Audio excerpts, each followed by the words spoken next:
दर्शकबिन्द यो ललितपुरको जावलाखेल र पुल्चोक परिसरमा देखिएको दृश्य हो। आज एकाएक त्यहाँका नेवार समुदायहरूले यो रातो मच्छिन्द्रनाथको रथ यात्रा सुरु गर्नुपर्ने भनेर जसरी सहभागिता जनाए, त्यसपछि निषेधाज्ञा तोडेको भन्दै स्थानीय प्रशासनले यसलाई तितरबितर गर्न, विशेष गरी भिड तितरबितर गर्नका लागि आफ्नो उपस्थिति देखायो, बल प्रयोग गर्यो, लाठीचार्ज गर्यो, अश्रु ग्यास प्रहार गर्यो र पानीको फोहरा प्रयोग गरेको छ। तपाईले दृश्यमा यो देख्न सक्नुहुनेछ। आज करिब 11 बजे देखिएको दृश्य हो यो र त्यहाँ सर्वसाधारणहरू विशेष गरी नेवार समुदायलाई भिड तितर बितर गर्नका लागि प्रहरीले बल प्रयोग गरेपछि त्यहाँका स्थानीय थप आक्रोशित बनेका छन् र आक्रोशित मात्रै बनेका छैनन्। दर्शकबिन यहाँ हेर्न सक्नुहुनेछ, यहाँका स्थानीयले ढुङ्गा भेटे ढुङ्गा नभए इटा भेटे इटा जे भेटिन्छ त्यसले प्रहरीमाथि आक्रमण गरिरहेका छन् र आफ्नो धर्म संस्कृति चाड पर्वमाथि प्रतिबन्ध लगाइएको र स्वस्फूर्त रूपमा पर्व मनाउन नदिएको भन्दै उनीहरूले आक्रोश व्यक्त गरेका छन्। हामी सबैलाई थाहा छ कोभिड-19 को कारणले गर्दाखेरि काठमाडौँ उपत्यकामा निषेधाज्ञा जारी गरिएको छ र त्यो निषेधाज्ञालाई तोड्दै यहाँका सर्वसाधारणहरू सडकमा देखिएका छन्। दर्शकबिन यो दृश्य यो केही बेर अगाडि मात्रै देखिएको दृश्य हो र यहाँहरू माझ यो दृश्य प्रस्तुत गर्दै गर्दाखेरि दृश्यले धेरै कुरा बताउँछ। निषेधाज्ञा स्वस्फूर्त रूपमा यहाँका सर्वसाधारणहरूले तोडेका छन्। तोड्नुको कारण उनीहरूले भनेका छन्, एक यो कोरोनालाई आतंकित र हाउगुजी बनाइयो, यो कोरोना आतंकलाई हाउगुजीको रूपमा विकास गर्दै गर्दाखेरि यसबाट हामी डराउँदैनौँ। हाम्रो धर्म संस्कृति हाम्रो परम्परा जो चाहिँ यो रथ यात्रा छ, मच्छिन्द्रनाथको रथ यात्रा, यसलाई हामी यतिकै स्थगित गर्न दिँदैनौँ, यसलाई हामी अगाडि बढाउँछौँ र यसलाई पुरा गरेरै छोड्छौँ भन्ने त्यो अठोटका साथमा सडकमा निस्किएका छन्। र उनीहरूले भनेका मध्ये सारमा उनीहरूको भनाइ यो छ कि रातो मच्छिन्द्रनाथको जात्रा होस् अथवा अरू जात्राहरू, इन्द्र जात्रा होस् या अरू नेवार समुदायसँग जोडिएको जुन राष्ट्रिय पर्वको रूपमा नेपाल सरकारले पनि अपनत्व ग्रहण गरेको छ, यस्ता पर्वहरू अहिलेसम्म रोकिएको छैन। सदियौँदेखि चलिरहेको, मल्लकालीनदेखि चलिरहेको यो संस्कृति, यो पूजा, यो धर्म संस्कारलाई यो पटक रोक्न खोजिएको छ, हामी रोक्न दिँदैनौँ भन्ने उनीहरूको अडान रहेको छ। र उनीहरूले यो अडान लिँदै आज जुन किसिमले यो खालको स्वस्फूर्त रूपमा सडकमा आएर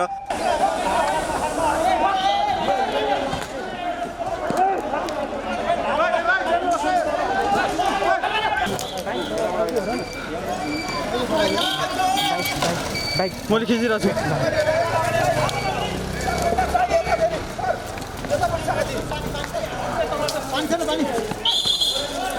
प्रदर्शन गरे, प्रदर्शन भन्दा पनि आफ्नो रथ अगाडि बढाउनका लागि, आफ्नो जात्रा अगाडि बढाउनका लागि सहभागिता भए र आफूले जारी गरेको यो निषेधाज्ञालाई उल्लङ्घन गरेपछि स्थानीय प्रशासनले बल प्रयोग गर्नु स्वाभाविक हो।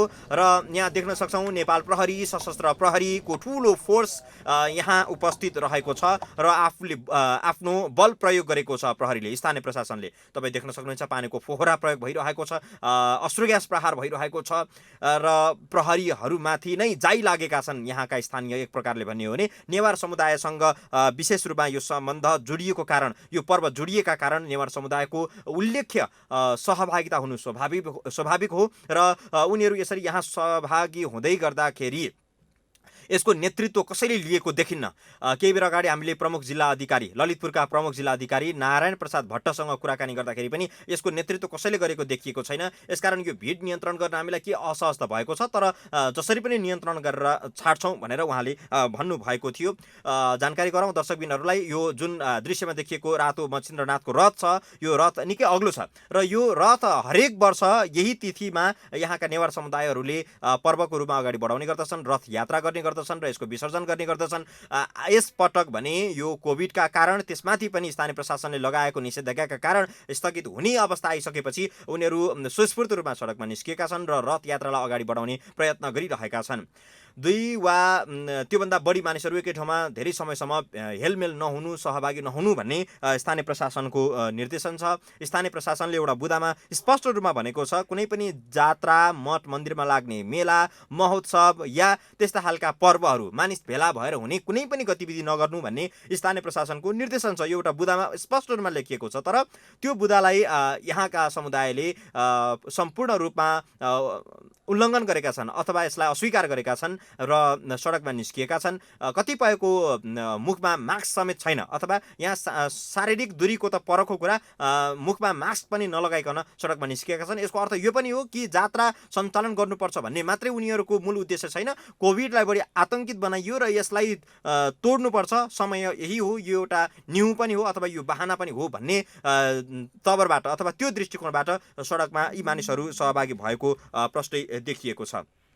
र यसलाई सम्पूर्ण रूपमा निस्तेज गर्नका लागि स्थानीय प्रशासनले आफ्नो फोर्सलाई परिचालन गरेको छ। तर त्यो फोर्स यति बेला सफल हुन सकेको छैन। यहाँ वास्तवमा भन्ने हो भने यहाँ प्रहरी कि संयमित भएका छन्। प्रहरीले यत्रो आक्रमण स्थानीयबाट यत्रो आक्रमण भइसकेपछि, जनसमुदायबाट यत्रो आक्रमण भइसकेपछि प्रहरीले थप बल प्रयोग गर्न सक्दथ्यो अथवा फायरिङ गर्न सक्थ्यो होला। तर प्रहरीले आफ्नो संयमता अपनाएको छ र संयमता अपनाउँदै पछि हटेको छ। प्रहरी र सर्वसाधारणहरूलाई त्यहाँ स्वतन्त्र रूपमा, एक प्रकारले भन्ने हो भने स्वतन्त्र रूपमा नै छाडिदिएको छ। थप रणनीति पनि बनाउँदै होला स्थानीय प्रशासनले। यद्यपि सर्वसाधारणको उपस्थिति यसरी बाक्लिँदै गएको छ कि यहाँ प्रहरीलाई अब यो स्थिति सामान्य रूपमा ल्याउनका लागि निकै असहज हुने जस्तो देखिएको छ। तर सर्वसाधारणहरू संयमित हुन जरुरी छ। यसलाई झडपको रूपमा दिनुभन्दा पनि यो एउटा पर्व हो, यसलाई शान्तिपूर्ण रूपमा अगाडि बढाउनका लागि अगाडि बढ्नुपर्ने हुन्छ। बरु स्थानीय प्रशासनसँग छलफल गर्ने र यसलाई संवाद मार्फत टुङ्ग्याउन जरुरी छ। यसरी झडपको स्थिति उत्पन्न हुनु, गराउनु या यो यसतर्फ बल पुग्ने किसिमको कार्य गर्नु यो मनासिब हुन्न। यसतर्फ यो समाधानको बाटो होइन। जसरी दर्शकबिन्दहरू यो दृश्यमा देखिएको ढुङ्गा आक्रमण भइरहेको छ, अश्रु ग्यास प्रहार भइरहेको छ, यो रोकिनुपर्छ। यो समाधानको बाटो होइन। यसले क्षति मात्रै निम्त्याउने भएका कारण हामी यसतर्फ सबैजना सचेत हुन जरुरी छ। दर्शकवृन्द, यहाँ पछिल्लो समय यहाँ केही बेर अगाडि जुन तनाव भयो त्यसका कारण यहाँ अहिले सशस्त्र प्रहरीको बल एपिएफ फोर्स को सङ्ख्या बढाइएको छ। यहाँनिर अहिले भित्र बैठक पनि चलिरहेको छ। यहाँ स्थानीयहरू, गुठीका पदाधिकारीहरू र काठमाडौँ महानगरपालिकाका बिचमा जुन भित्र सहमतिको प्रयास भइरहेको छ भन्ने छ। तर बाहिरको दृश्य हेर्दा निकै रणमुभी जस्तो छ। यहाँनिर तपाईँहरूले दृश्यमा देख्न सक्नुहुन्छ ठुलो सङ्ख्यामा सशस्त्र प्रहरी परिचालन गरिएको थियो। सुरुमा नेपाल प्रहरीले मात्रै स्थानीयलाई हटाउन नसकेपछि अहिले सशस्त्र प्रहरी को बललाई यहाँ उतारिएको छ। दर्शकवृन्द, यति बेला रथलाई, जुन मुख्य रथ छ त्यसलाई प्रहरीले नियन्त्रणमा लिइसकेको छ। तथापि यहाँका स्थानीयहरू अझै पनि यही हुनुहुन्छ। उहाँहरू अझै पनि यहाँनिरको दृश्य जति बेला पनि जे हुन सक्ने स्थिति छ।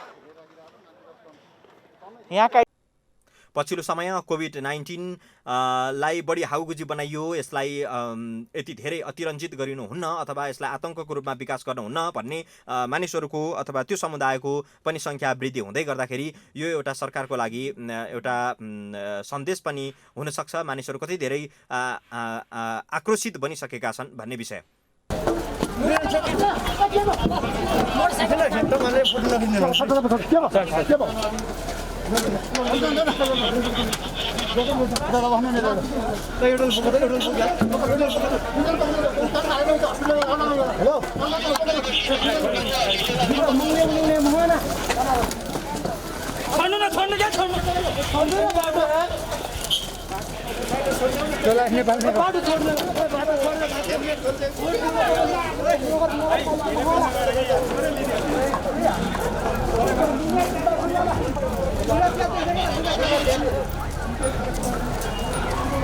र यसो भन्दै गर्दाखेरि हामी आग्रह पनि गर्छौँ कि आम सर्वसाधारण महानुभावहरू, दर्शक महानुभावहरू, कि हामी यसरी अनियन्त्रित रूपमा भिड भएर अथवा यसलाई चाहिँ ठुलो जनसमुदायको रूपमा यसरी चाहिँ सभाहरू अथवा यो खालको महोत्सवको रूपमा अथवा मानिसहरूको यति धेरै सयौँ हजारौँको सङ्ख्यामा सहभागी हुने कार्यहरू यति बेला गर्ने समय होइन।